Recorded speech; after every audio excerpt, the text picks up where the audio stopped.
இன்றைக்கி நாம் வருகின்ற ராகு கேது பயிற்சி அப்படிங்கிறது கன்னி ராசிக்காரர்களுக்கு எப்பேற்பட்ட ஒரு மாற்றத்தை தரப்போகுது அப்படிங்கிறத பற்றி தான் இந்த ஒரு வீடியோவில் தெளிவாகவும் விளக்கமாகவும் பார்க்க போகிறோம். கன்னி அப்படிங்கிறது காலபுருஷ தத்துவத்தில் 6வது ராசியாக வருங்க. இந்த ராசிக்கு அதிபதி அறிவு தேவதை ஆகிய புதன் பகவான் ஆவாருங்க. கன்னி ராசிக்குள்ளே உத்திரம் நட்சத்திரம் 2, 3, 4 பாதங்களும், அஸ்தம் நட்சத்திரம் 4 பாதங்களும், சித்திரை நட்சத்திரம் 1ஆம் பாதம் 2ஆம் பாதமும் இந்த ராசிக்குள்ளே வருங்க.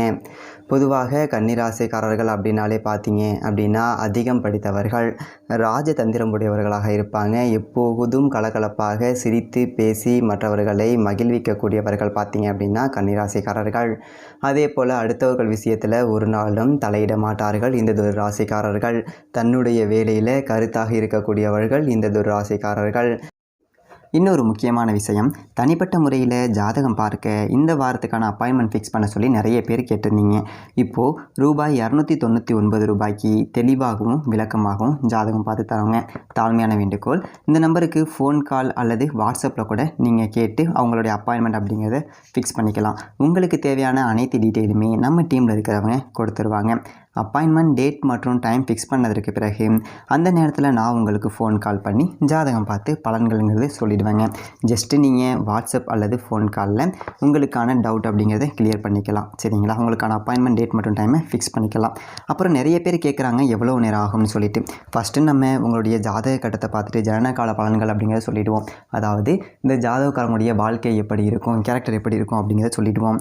அதுக்கப்புறம் கோட்சாரத்தின் அடிப்படையில் கடைசி ஒரு 2.5 வருஷம் எப்படி இருந்துச்சு, எதிர்காலம் வரக்கூடிய 2.5 வருஷம் அதெல்லாம் எப்படி இருக்கும் அப்படிங்கிறதெல்லாம் பார்த்துடலாம்.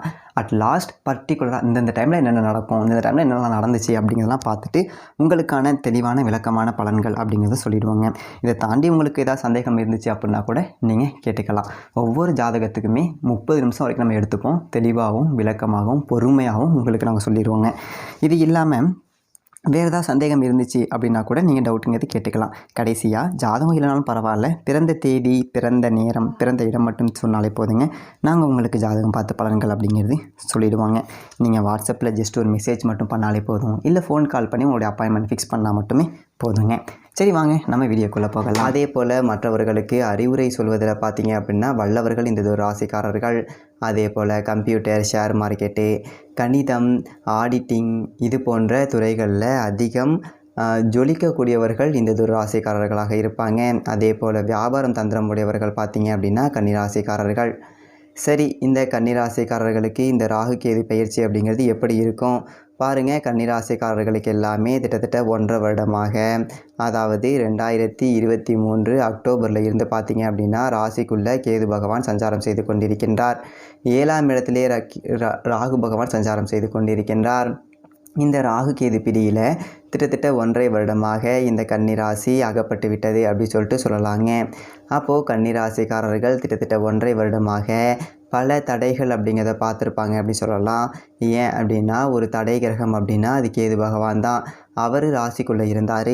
எந்ததொரு காரியமும் பார்த்தீங்க அப்படின்னா கிட்டத்தட்ட 1.5 வருடமாக இழுபறியாகத்தான் இருந்திருக்கும். எந்ததொரு வேலையும் எடுத்தோம், அந்த வேலையை முடித்தோம் அப்படிங்கிற ஒரு நிலை அப்படிங்கிறது இருந்திருக்காது கன்னிராசிக்காரர்களுக்கு. அதே போல் கடன் சுமை அப்படிங்கிறது கன்னிராசிக்காரர்களுக்கு தங்களுடைய வசதிக்கு மீறி ஏற்பட்டிருந்திருக்கும் ஒரு சிலருக்கு. இன்னும் சொல்லப்போனோம் அப்படின்னா இந்த ராசிக்குள்ளே என்னைக்கு கேது வந்ததோ அன்னையில் இருந்து கணவன் மனைவிக்குள்ளே பிரச்சனை அப்படிங்கிறது நிறைய பேருக்கு இருந்திருக்குங்க. இப்போ நிறைய பேருக்கு பார்த்தீங்க அப்படின்னா வாழ்க்கையில் இந்த கணவன் மனைவி பிரச்சனை, இன்னும் சொல்லப்போனோம் அப்படின்னா குடும்பத்தில் கணவனை பிரியக்கூடிய ஒரு சூழ்நிலை, கோர்ட்டு கேஸுன்னு அலையக்கூடிய ஒரு சூழ்நிலை, நிறைய பேருக்கு டைவர்ஸு, அதாவது கணவன் மனைவிக்குள்ளே பிரிவினை அப்படிங்கிறது வரக்கூடிய ஒரு காலமாக இருந்திருக்கும். ராசிக்குள்ளே கேது, 7ஆம் இடத்துல ராகு. அதே போல் வெளிநாட்டு தடை, முக்கியமாக வெளிநாடு போகணும் அப்படி சொல்லிட்டு முயற்சி செய்தவர்களுக்கு இந்த 1.5 வருடத்தில் நிறைய பேருக்கு தடை அப்படிங்கிறது ஏற்பட்டிருந்திருக்கும். வெளிநாடு போக முடியாத ஒரு சூழ்நிலை அப்படிங்கிறத பார்த்துருந்துருப்பீங்க. அப்போது 7ஆம் இடத்துல ராகு இருந்ததுனால பயண தடை அப்படிங்கிறது இருந்திருக்கலாங்க. உங்களை விட மூத்தவர்களால் உங்களுக்கு பிரச்சனை இருந்திருக்கும். வேறு இனத்தவர்களால் பார்த்தீங்க அப்படின்னா கஷ்டம் இருந்திருக்கும். அதே போல் வியாபாரத்தில் சரிவு அப்படிங்கிறது இருந்திருக்குங்க. நண்பர்களால் பிரச்சனைங்கிறது இருந்திருக்கும். கூட்டு தொழில் செஞ்சால் அந்த தொழில் பார்ட்னருக்குள்ளே பிரச்சனை அப்படிங்கிறது அப்படிங்கிறது இருந்திருக்கலாங்க. தொழில் பார்ட்னருக்குள்ள உங்களுக்கு பிரச்சனை அப்படிங்கிறது இந்த 1.5 வருடமாக இருந்திருக்குங்க. இந்த 7ஆம் இடத்துல ராகு இருந்ததுனால. அதே போல் கேது ராசிக்குள்ளே நின்றதுனால நீங்கள் யாரெல்லாம் நம்புனீங்களோ அவங்களால் உங்களுக்கு கஷ்டங்கிறது வந்திருக்கலாம், அவர்களால் உங்களுக்கு அவமானம் வந்திருக்கலாம், அவர்களால் உங்களுக்கு ஏமாற்றம் அப்படிங்கிறது வந்திருக்கும், அவர்களால் உங்களுக்கு துரோகம் அப்படிங்கிறது ஏற்பட்டிருந்திருக்கும் அப்படின்னு சொல்லிட்டு சொல்லலாங்க. இன்னும் சொல்ல போனோம் அப்படின்னா கன்னிராசிக்காரர்களுக்கு இந்த 1.5 வருடத்தில் நெருங்கிய உறவுக்காரர்களாலேயே பிரச்சனை அப்படிங்கிறது இருந்திருக்கும். அவர்களெல்லாம் உங்களுக்கு துரோகம் பண்ணியிருப்பாங்க அப்படி சொல்லிட்டு சொல்ல முடியுங்க. இந்த கேது ராசிக்குள்ளே வந்ததுனால நிறைய பேருக்கு உடல் ரீதியாக பிரச்சனை இருந்திருக்கும், மன ரீதியாக குழப்பம் இருந்திருக்கும், எந்ததொரு வேலையையும் செய்ய முடியாத ஒரு நிலை அப்படிங்கிறத பார்த்துருப்பீங்க 1.5 வருடமாக கன்னிராசிக்காரர்கள் ராசிக்குள்ளே கேது வந்ததுனால. அதே போல் ஒரு சிலருக்கு பணம் கொடுத்து ஏமாறக்கூடிய ஒரு சூழல் எல்லாம் இருந்திருக்கும். ஏன்னா கேது ராசிக்குள்ளே வந்தால் உங்களுக்கு ஏமாற்றம் அப்படிங்கிறது உறுதி. 1.5 வருடமாக பார்த்தீங்க அப்படின்னா இந்த ஏமாற்றத்தை தான் பார்த்துருப்பீங்க, இழப்புகளை தான் பார்த்துருப்பீங்க கன்னிராசிக்காரர்கள். அப்போது கன்னிராசிக்காரர்களுக்கு ஒரு விடிவு காலமே இல்லையா அப்படின்னா விடிவு காலம் அப்படிங்கிறது பிறந்து விட்டது. வருகின்ற 18/5/2025 முதல் பாருங்கள், கேது பகவான் ராசியை விட்டு விலகி ராசிக்கு 12ஆம் இடத்துல அமர இருக்கின்றாருங்க. திரும்பவும் உங்களுக்கு கேது ராசிக்குள்ளே வருவதற்கு கிட்டத்தட்ட ஒரு 18 வருடம் ஆகுங்க. அதனால் கன்னிராசிக்காரர்களுக்கு கேதுவால் இனிமேல் தொல்லைங்கிறது இல்லை. ஏன்னா கேது ராசிக்குள்ளே வந்த பிறகு எவ்வளோ ஒரு சிரமங்களை பார்த்தீங்க அப்படிங்கிறது கன்னிராசிக்காரர்களுக்கு தெரியுங்க. நிறைய பேருக்கு விபத்து, கண்டம், காயம், தடை, தாமதம், பிரச்சனை, இழுபறி, ஏமாற்றம் இதுதான் மிச்சம் இருந்திருக்கும் அப்படின்னு சொல்லிட்டு சொல்ல முடியும்.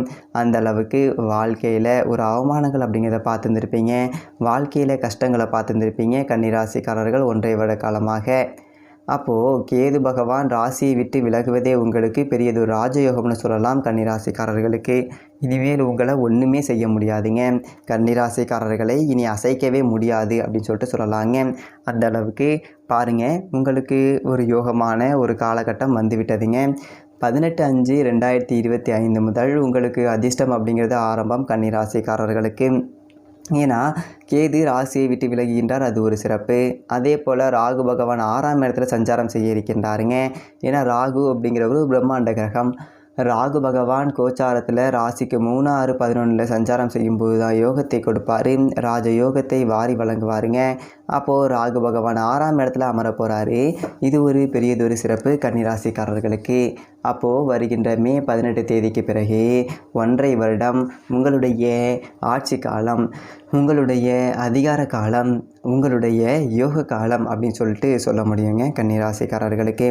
வாழ்க்கையில் ஒரு வளர்ச்சி, வாழ்க்கையில் ஒரு முன்னேற்றம், வாழ்க்கையில் ஒரு ஏற்றம், வாழ்க்கையில் ஒரு அதிர்ஷ்டம், இது எல்லாமே பார்க்க முடியும் கன்னிராசிக்காரர்கள் வருகின்ற 18/5/2025 முதல். சரி, ராகு பகவான் 6ஆம் இடத்துல அமர்வதனால கன்னிராசிக்காரர்களுக்கு என்னென்ன அதிர்ஷ்டங்கள் அப்படிங்கிறது கிடைக்கும்னு பார்த்தீங்க அப்படின்னா முக்கியமாக உயர் பதவி அப்படிங்கிறது கிடைக்கும். வாழ்க்கையிலே நீண்ட காலமாக உயர் பதவி இல்லாதவர்களுக்கு உயர் பதவி அப்படிங்கிறது கட்டாயமாக கிடைக்கும் 6ஆம் இடத்துல ராகு வருவதனால. அதே போல் வேலை இல்லாதவர்களுக்கு வேலை கிடைக்குங்க. நீண்ட காலமாக திருமணம் ஆகாதவர்களுக்கு திருமணம் நடக்கும். குழந்தை பாக்கியம் இல்லாதவர்களுக்கு குழந்தை பாக்கியம் இருக்கும். முக்கியமாக வெளிநாட்டு தடை உங்களுக்கு விலகுங்க. அந்நியர்களால் ஆதாயம் அப்படிங்கிறது கிடைக்கும். மனைவி வழியே ஆதாயத்தை கொடுக்குங்க. அதே போல் புதியதொரு முயற்சிகள் அப்படிங்கிறது வெற்றியிட முடியுங்க. முக்கியமாக 6ஆம் இடம் அப்படிங்கிறது என்ன? கடன், நோய், வழக்கு ஸ்தானம். அப்போ கடன் பிரச்சனையிலேருந்து நீங்கள் வெளிவர முடியுங்க. எத்தனை எதிர்ப்புகள் அப்படிங்கிறது வந்தாலும் கட்டுப்படுங்க. இந்த மேல் அதிகாரிகளால் தொல்லை அனுபவித்தவர்கள் எல்லாமே உங்களுக்கு மேல் அதிகாரிகள் டிரான்ஸ்ஃபர் ஆயிடுவாங்க இனிமேல் கன்னிராசிக்காரர்களுக்கு. ஏன் அப்படின்னா 6ஆம் இடத்துக்கு ராகு வராரு. எதிரிகள் அழிந்து விடுவார்கள், எதிரிகள் தலை தெறிக்க ஓடுவார்கள். அப்போது எங்கே போனாலும் எதிர்ப்புகள் அப்படிங்கிறது இனிமேல் இருக்காது, எதிர்ப்புகள் கட்டுப்படும்.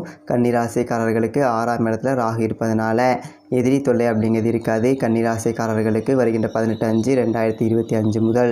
அது ஒரு பெரியதொரு சிறப்பு. அப்புறம் குடும்பத்தில் இருந்த நோய் சார்ந்த பிரச்சனைகளுக்கு ஒரு தீர்வுங்கிறது கிடைத்துவிடும். ஒரு நல்லதொரு மருத்துவர் அப்படிங்கிறது உங்களுக்கு கிடைப்பாங்க. அதே போல் வழக்குகள் இருந்தால் அது உங்களுக்கு சாதகமாக முடிந்து விடுங்க. அதன் மூலமாக ஆதாயம் உண்டு அப்படின்னு சொல்லிட்டு சொல்ல முடியுங்க. இன்னும் சொல்ல போனோம் அப்படின்னா ராகுக்கு வீடு கொடுத்த சனி பகவான் 7ஆம் இடத்துல அமர்ந்து உங்கள் ராசியை பார்க்க போகின்றாருங்க. அப்போது தொழில் மூலியமாக மிகப்பெரியதொரு அதிர்ஷ்டம் அப்படிங்கிறது கன்னிராசிக்காரர்களுக்கு கிடைக்க இருக்கின்றது. புதிதாக ஒரு சிலர் தொழில் தொடங்க போகிறீங்க அப்படின்னு சொல்லலாங்க கன்னிராசிக்காரர்கள். வருகின்ற 18/5/2025 முதல் புதியதொரு தொழில் வாய்ப்புகள் அப்படிங்கிறது தேடி வருங்க.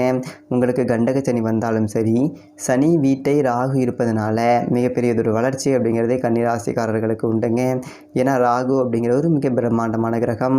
ராகுக்கு 6ஆம் இடம் ஒரு வலுவான இடம். அப்போது ராகு 6ஆம் இடத்துல சனி வீட்டில் அமர்ந்து அந்த சனி உங்கள் ராசியை பார்க்க போகிறாருங்க. சனிக்கு வீடு கொடுத்த குரு பகவான் 10ஆம் இடத்துல சஞ்சாரம் செய்வாருங்க. அப்போது பாருங்கள், நல்லதொரு முன்னேற்றம் அப்படிங்கிறது கன்னிராசிக்காரர்களுக்கு கிடைக்க இருக்கின்றது. தொழில் மூலமாக நல்லதொரு வளர்ச்சி, உத்தியோகத்தில் நல்லதொரு மாற்றம், உத்தியோகத்தில் நல்லதொரு அதிர்ஷ்டம், உத்தியோகத்தில் உயர் பதவி, இப்படி பாருங்கள் நல்லதொரு மாற்றங்கள் அப்படிங்கிறத பார்க்க போகிறீங்க கன்னிராசிக்காரர்கள். எப்படி அப்படின்னா ராகு பகவான் உங்களுக்கு நிறையதொரு அதிர்ஷ்டங்கள்ங்கிறத கொடுக்க போகிறாருங்க. ராகுக்கு வீடு கொடுத்த சனி பகவான் உங்கள் ராசியை பார்ப்பதனால மிகப்பெரியதொரு அதிர்ஷ்டம் அப்படிங்கிறத காத்திருக்குன்னு சொல்லலாங்க. ஒரு சிலருக்கு பாருங்கள், இந்த ஸ்கின் அதாவது இன்னும் சம்மந்தப்பட்ட தோல் சம்மந்தப்பட்ட சின்ன சின்ன பிரச்சனைகள் வருவதற்கு வாய்ப்புகள் இருக்கின்றது. ஒரு சிலருக்கு உடம்பு வெயிட் ஏறுவதற்கும் வாய்ப்புகள் அப்படிங்கிறது இருக்குது. மற்றபடி பாருங்கள், ஒன்றும் பெரியதொரு பிரச்சனைங்கிறது இருக்காது. தொட்டதெல்லாம் பொண்ணாக பாருங்கள் உங்களுக்கு விளையும் அப்படி சொல்லிட்டு சொல்லலாம். கன்னிராசிக்காரர்களுக்கு 6ஆம் இடத்துல ராகு அப்படிங்கிறது அமர்ந்திருக்கிறதுனால இந்த கேது பகவான் பார்த்தீங்க அப்படின்னா 1.5 வருடமாக ராசிக்குள்ளே இருந்து பாடாகப்படுத்தியிருப்பார். அந்த கேது உங்களுடைய ராசியை விட்டு விலக போகிறாரு. இதுவே ஒரு மிகப்பெரிய அதிர்ஷ்டமுங்க. என்னென்னா ஒரு சிலருக்கு தூக்கம் இல்லாமல் அவதிப்படக்கூடிய ஒரு சூழ்நிலை அப்படிங்கிறது கொஞ்சம் இருக்கலாங்க. அதாவது வேலைன்னு சொல்லிட்டு ஓடிட்டே இருப்பீங்க. அப்போது சரியான ஒரு நேரத்துக்கு தூங்க செல்வது நல்லது. இந்த 12ஆம் இடத்துல கேது வந்த பிறகு அவ்வளவுதான். மற்றபடி ஒன்றும் பெரியதொரு சிரமம் அப்படிங்கிறது இருக்காது. அதே போல் சனி பகவான் உங்களுடைய ராசியை பார்க்க போகிறாரு. கண்டக சனியை பற்றி கவலைப்பட வேண்டாங்க.